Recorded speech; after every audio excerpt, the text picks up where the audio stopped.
Alright, so before we go any further, have you noticed one thing?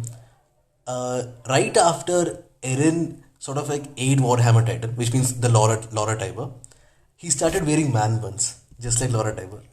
Man buns? Yeah, so if you see Eren's hairstyle in the latest episodes, he has this sort of like, a man bun right behind him. Right. Right? Yes. So when Eren was in Marley, he used to have this, homeless person's hair just Yes, hair falling down over. his face. Exactly. And right after he eats Lara Tiber, he sort of like, takes up her personality and sort of like, has his man buns.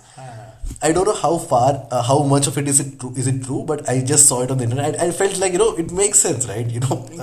He gets his memories as well as, some part of them also lives within him, just like how it's happening for Armin as well with Berthold. So that I think that's a correlation that could happen. Yeah, that's noticeable, and it looks clean as well than the homeless look. Yeah, so this style, Eren is rocking this style. Yeah, after a long time.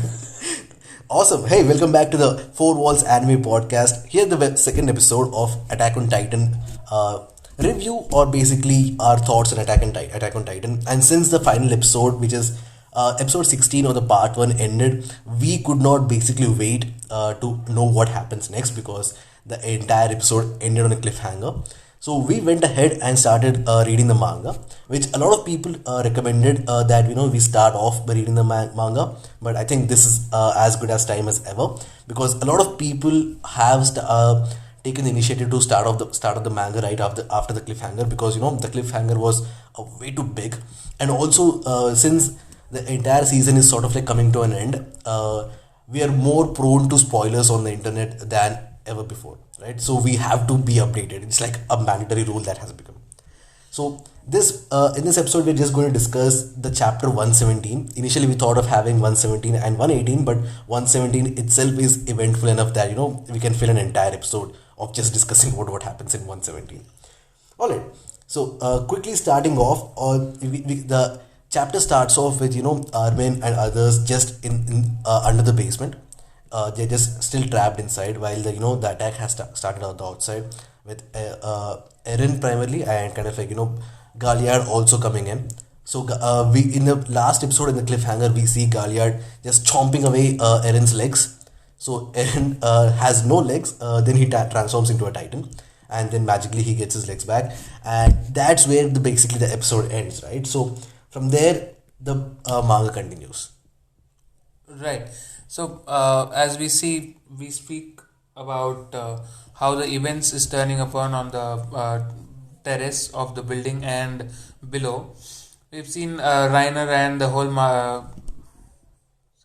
Marley crew coming in. Marley crew and Riener coming in, and Eren waiting for Riener, to come down so that they can have a good match. And the people below are still confused, and they are in a state of shock, or as to how could they get out, or what is going on the top. Both mixed feelings together. Right. So even Marley did not hesitate this time, right? Though, so they came in with full artillery. It's surprising how they recovered very quickly. I think that is something that's mentioned in the chapter as well, because they not only brought in Reiner, they brought in Peak as well, because we saw Peak kind of like in the last moments where Eren left her. Right. So who attacked it? I think John, right? John and Yeah, Sasha, was it? Yeah, John and John Sasha. and Sasha. So when we last saw Peak, like she was brutally injured, Exactly. but then once again she makes a small appearance. I mean, so she comes back really strong in the last episode, and it's really remarkable how Marley quickly recovers after that huge insane attack that Eren and others did.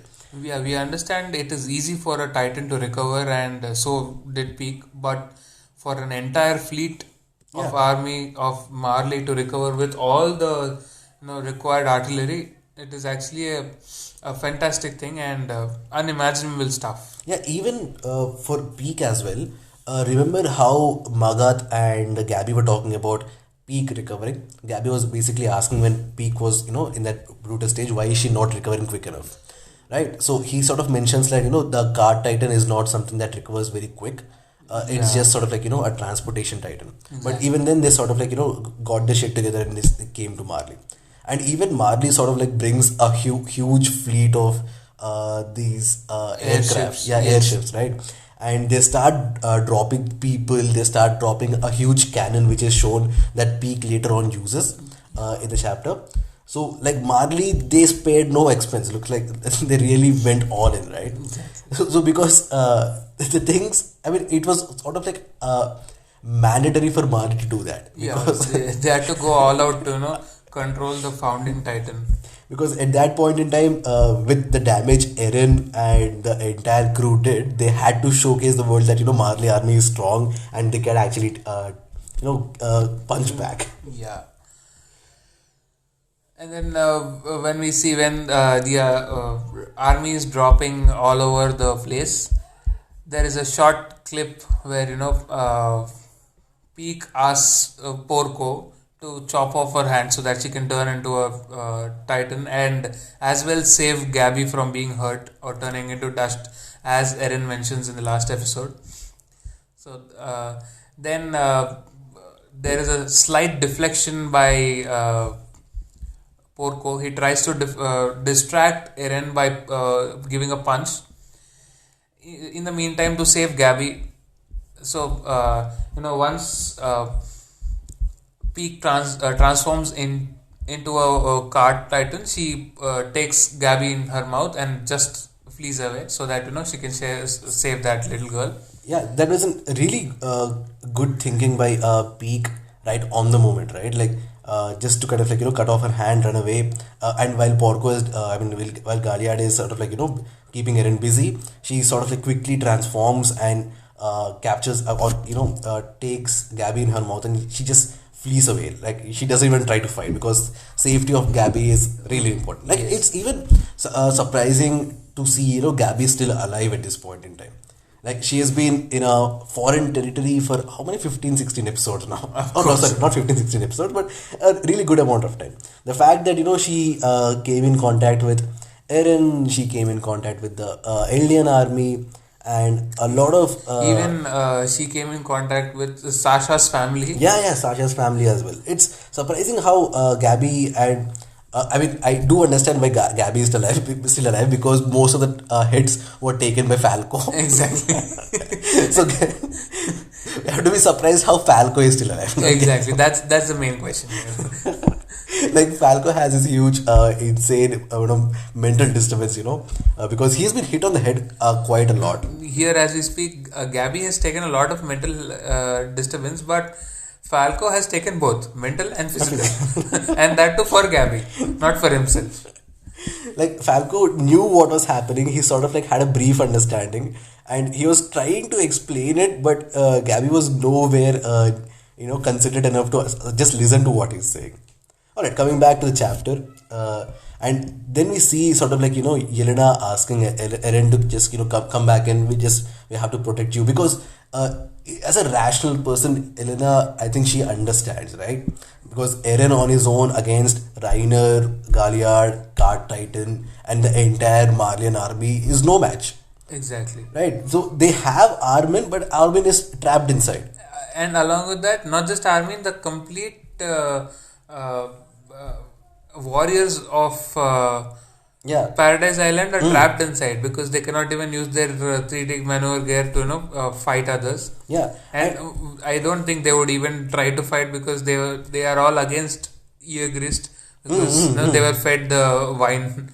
Yeah, it's such a conflicted situation, right? Right, and at the same time, even if Armin managed to transform, there would be one big blast. Yeah. And after that, the Colossal Titan is not that great in battle. No, that itself would have killed Eren because he's exactly standing on top of them, right? Not only Eren, as well as the entire fleet, yes. So just asking Eren to just come back, think with your head, which you're not doing for the past couple of episodes. But Eren, I don't know what happened with Eren for the last last couple of chapters, I would say. But the decision making has taken a critical hit. Exactly. Like Eren is not in his right mind. And he just barges on, saying, "Bring it on, Riener." He just barges on. He leaps away from the building. He just lands on his feet and he's just walking towards him while Riener is just sort of parachuting down with his hand already cut.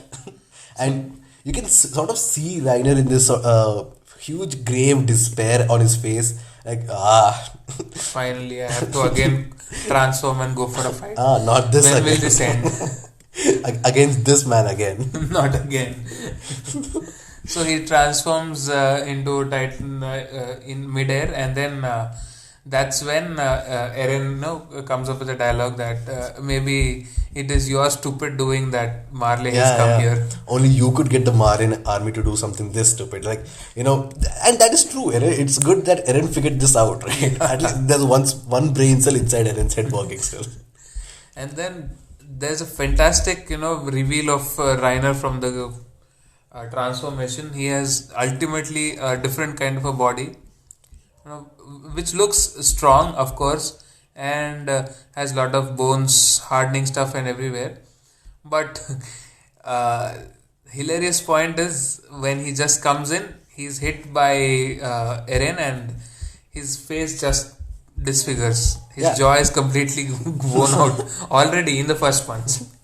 And the amazing part about this particular panel is Reiner is shown sort of like, in this huge, insane, amazing armor titan form with this entire really, really cool panel, right? And this panel sort of gave me an appreciation for the anime because, just looking at this panel, we can sort of understand how difficult it is to draw one frame of, the Titan, let alone animating it at 24 or 60 frames per second. Correct. Right? Like, whatever Mappa did or whatever V-Sign Studio did with either the 3D models or, the hand-drawn animation, that itself is sort of like an insane amount of work that has been put in. Exactly. Such detailing they have put in, and not just in the Titan, in every scene.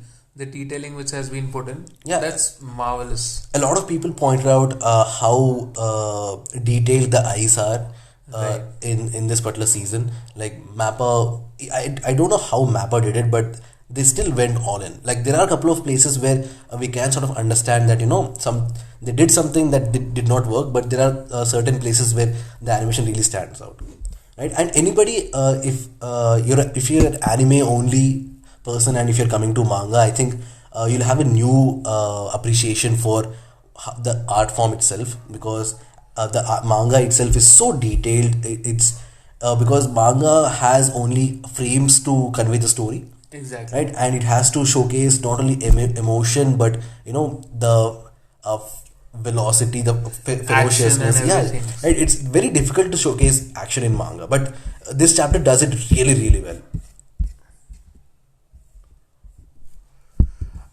True. And then moving on, there is a small discussion, with where Peak brings in Gabby and drops it near Magat, and then they have a discussion that Eren and Zeke should not be together because they have something up their sleeve.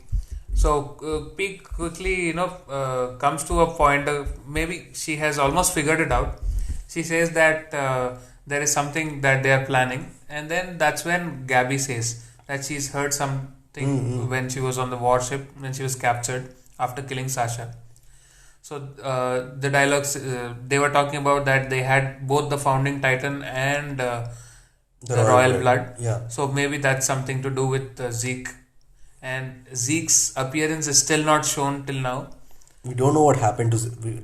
Because in the last episode, the Titan had put Zeke into her stomach and she just left that place. Yeah. So we don't know whether he's alive or he's eaten by the same Titan. Let's see what happens next.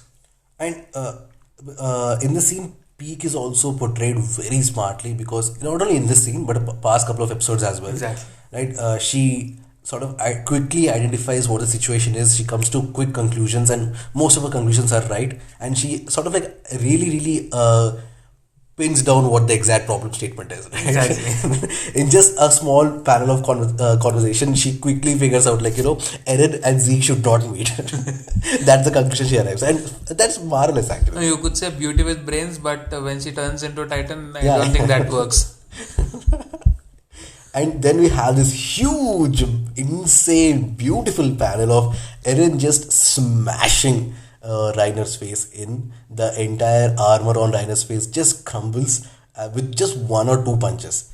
Beautiful, beautiful panels, full blown panels. Once again, this really took the appreciation of manga to a completely different level. Entirely new level, yes. And we would recommend you to just go through those manga panels so that you understand how beautifully they have, put it out. Not just the faces, it is all about the action. You actually get the true feel, even if you do not watch a visual. In this hand drawing, it's put out fantastic. Like what I'm imagining at this point in time is if the manga, if the still frames are able to convey so much emotion, imagine how it would be when it's animated, right? Of course, that will be truly a feast for the eyes. And the thing is, this is the first episode for the part 2 as well, because this is how we are going to be introduced to part 2. Like this insane, massive, beautiful fight between two mammoths. Exactly. Imagine the hype that will be created, or the opening scene, because opening itself of the new part, which is the season's finale, and coming up so powerful. There's lot much of story that has to be unveiled, and in the next couple of episodes, it'll be completely done. We'll be done with Attack on Titan. I guess I will miss the whole sequences and all those fights, those intensities. But currently, we are in a curious state to know what happens next. So let's go further after this punch, where Armor Titan face is crumbled completely. What happens next? Yeah, one thing before we quickly move on, one thing I want to mention is in this series, if you notice, I don't know, it's like Thor and Thanos, right? So Yeah. remember how Thanos says you should have gone for the Gone head. for the head. Eren always goes for the head. Even with Warhammer Titan, the before as it was transforming, straight to the head. No conversation, no bullshit, nothing. And even with Reiner, the same. The first punch lands straight to the face, man. And throughout the entire chapter, you'll see a lot of punches delivered to the face, right to the head, right? Exactly. But I don't think the concept of going straight for the head works here, because it's all about in the neck. Yeah. But yeah, the powerful punches looks awesome. And you can see in another panel as well when Reiner sort of pins down Eren and Eren kicks Reiner, and once again he kicks him in the face.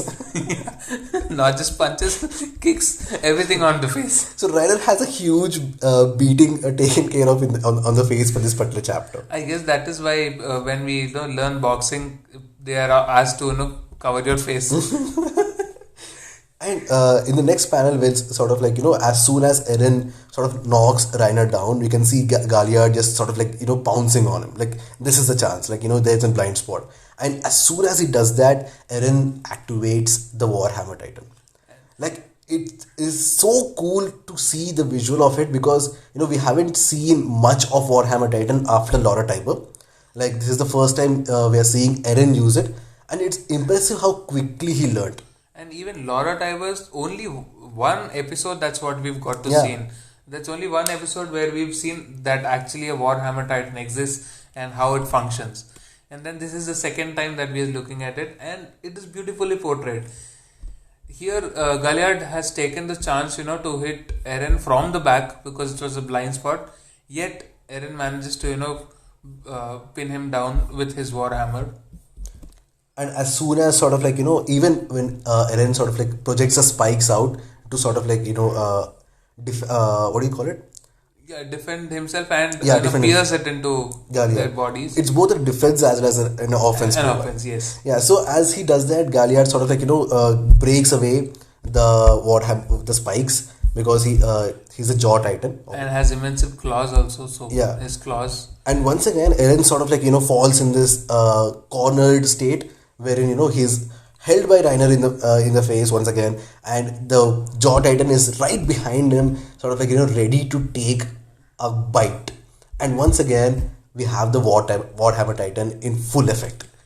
Like, this is second time in just a couple of panels. Like, Eren really has mastered using the Warhammer Titan, like in a very, very short amount of time. With such, stamina capacity. Yeah, because we saw while Eren was fighting against the Warhammer Titan, he could transform like thrice, right? Yeah. Right? So, the Tiber family had already told that it is powerful, but it only has a certain limit of regeneration capacity. So there was the last chapter only had three, I guess, yeah, three times she had transformed. But let's see how Eren handles it further.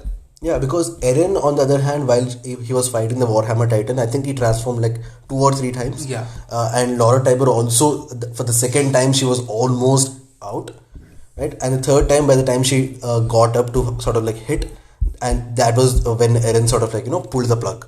Yeah, and that's where he used Porco as a nutcracker, toy nutcracker, and the same reference is brought in here. Yeah.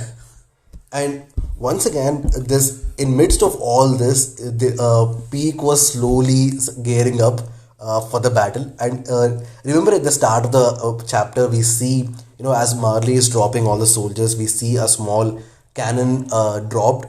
That is Peak's sort of like gear, right? That she wears on the back, and she goes for the head.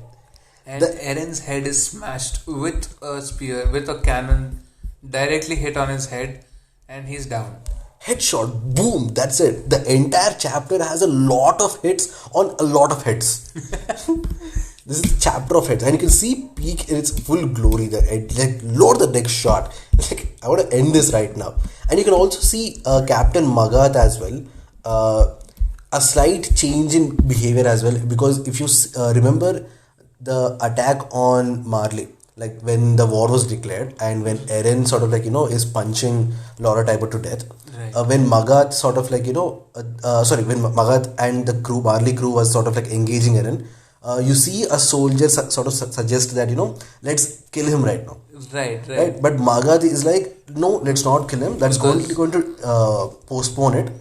Because it's a founding titan, we should not kill him. No, let's capture him instead. Let's make the Warhammer Titan eat him. But in this scenario, Magath is more for killing it. Right? In this chapter, you can see a panel like, Magath saying, let's kill the god. And let's kill it and end it right here, right now. Yeah. But that's where, Peak suggests, we'll just eat him up so that, we have the founding titan. Right. I think even Magath is like, pissed about all the things that happen. Yeah, he wants to end it once and for all. And the third time he does it, and then there's another headshot to the head. Again, Eren's head, same place, blasted by Peak again. Truly beautiful stuff. And here is a very interesting part of the chapter, because up until now it's entire, you hit my head, I hit your head. It's just sort of like a circle of people hitting each other's heads. But this is where a piece of dialogue comes in, and this is where you see the true feelings of Riener, right? Like, he's asking Eren to stop. Yeah. Like, it's enough. Now we need to calm down. You're hurting not only others but as well as yourself. And you can sort of like get a glimpse of it earlier in the chapter where Riener was coming down. His face was already in gloom. Yeah, he was already hesitant about doing such things. And now when he asks to, end it completely, that's when he punches back. Right. Eren is again full on, and Porco takes this opportunity again to pounce upon him, and that's where he's sent flying out of the stadium, we could say. And once again, Eren hits Porco on the face. Yes. Like, this entire chapter, if you just notice, it's a lot of beating on the face. And this punch is phenomenal. Like, it sends him flying. It's like, Pokemon and Team Rocket type flying. Like, one shot, Porco is gone to the stars. And a small twinkle just comes in the sky. Yeah. And with the other hand, it is Riener who is, he's about to eat Eren. Yeah. And he's just saying, I just want this to be over. Please, stop. Enough. Just sleep. Sit down. And once again, Eren wakes up and a punch through the face. This time not even on, it's through the face. Like, he breaks Reiner's lower jaw, and his fist goes through the upper jaw into his, neck, nose bones, and exactly. Almost ripping away his eyes as well. And right? again, a marvelous, panel here. The way it is drawn, it clearly shows how the punch is moving from one place to the other and how much damage it creates. If only this short hand-drawn panel can show you that effect. Yeah. Let's wait for the visual. Like I'm truly excited for like that. 9 months is feels like a worth it amount of time to draw this sort of like insane action pieces. Exactly. And as soon as that happens, here is of the biggest twist of chapter, introducing the Wonder Child. The Wonder Child, yeah. Zeke comes in. Like And as usual with his own stones. this was a phenomenal reveal. This was amazing. This was legit the way they introduce Zeke as here is the Wonder Child. Like that itself is incredible. Exactly. Because they refer to Zeke as the Wonder Child, but I seen a couple of episodes. Different types of subtitles or different versions of subtitles, where some subs refer to him as a Wonder Child, some subs refer to him as the Golden Boy. Yeah, Right. That's it. But in the manga, I think the true thing is Wonder the Child. Wonder Child, and like he says, he just comes in, hits Reiner from afar, and he says, "I'm I promised I was going to be here, and I'm here. I'm a bit late, but I'm here." And now the final line of the chapter, such an emotion striking line, such an impactful line. Impactful emotion and such powerful, it takes into imagination how strong the bond has become. Right. With just a very few, short amount of time that they spend together. He just says, now just leave everything to your big brother. Like you can see Zeke, how well he connected to Eren when Eren was like, I'm a right brother, right? Just one dialogue from Eren and then this is the impact. Right, and that's where you sort of like see behind the curtains of Zeke's character, like Exactly. that all these small nuances or small dialogues sort of like help build Zeke up as this, a guy who has been through unfortunate circumstances. Like he's Exactly. not inherently evil, but the circumstances and the surroundings around him sort of like made him what he is right now.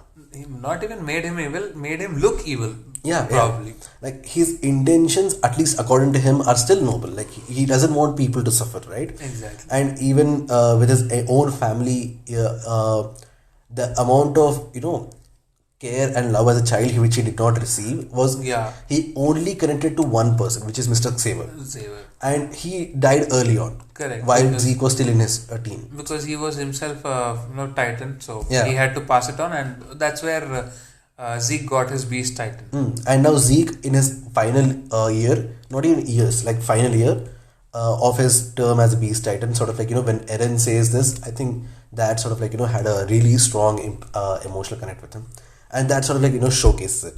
And with Zeke's entrance, that's where the chapter ends. With 117, like we really wanted to do 117 and 118, but if I think we do that, it's going to take hours. Yeah, and there's another cliffhanger in this end Yeah. where Zeke, entrance of the Zeke is a cliffhanger. Along with it, his dialogue: "Leave the rest to me. Your big brother is here." This is impactful because it is a cliffhanger. We need to know what he's going to do now, or what they both are going to do. Are they going to engage together and call upon all the Titans? It could be the all the men held in the basement, having Zeke's spinal fluid in their bodies. They could awake. He could awake all of them, or the Titans in the Shiganshina's walls. Right, it's amazing how Zeke set up this entire what do you call it, seeds of his master plan before. Right now he has, and now whenever he wants, he can just flip the switch, and all the cards will start coming down. Like we can turn the Titans from the ground. You can touch Eren, and you can initiate the rumbling. Like there is so much. Like Zeke is a very pivotal character, and this is amazing. He's one of my favorite characters in the entirety of AOT, and it shows why, right? It's amazing characterization. It's amazing overall. It's incredible. Exactly. So next, after this, what we've seen, the last cliffhanger, we were much excited. So we jumped on to the next chapter, but I guess we'll stop it here because it'll go long. We'll bring the next chapter to you in the next episode of Four Walls with Anime Podcast. Awesome. So that's it for this chapter. So it was a really really fun. I think we can stop gushing about how good this chapter is, because I think in the entire episode we spent like 70-80% just praising how good it is instead of actually reviewing it, because that's how much we love AOT, right? That's how much we love the manga as well as the story of it. Alright, so without any more further rambling from my side, we look forward to the rumbling in the next chapter.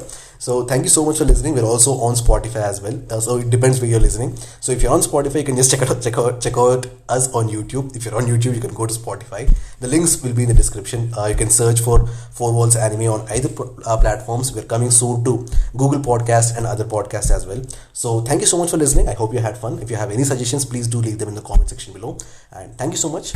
And take care. Bye bye. Bye bye.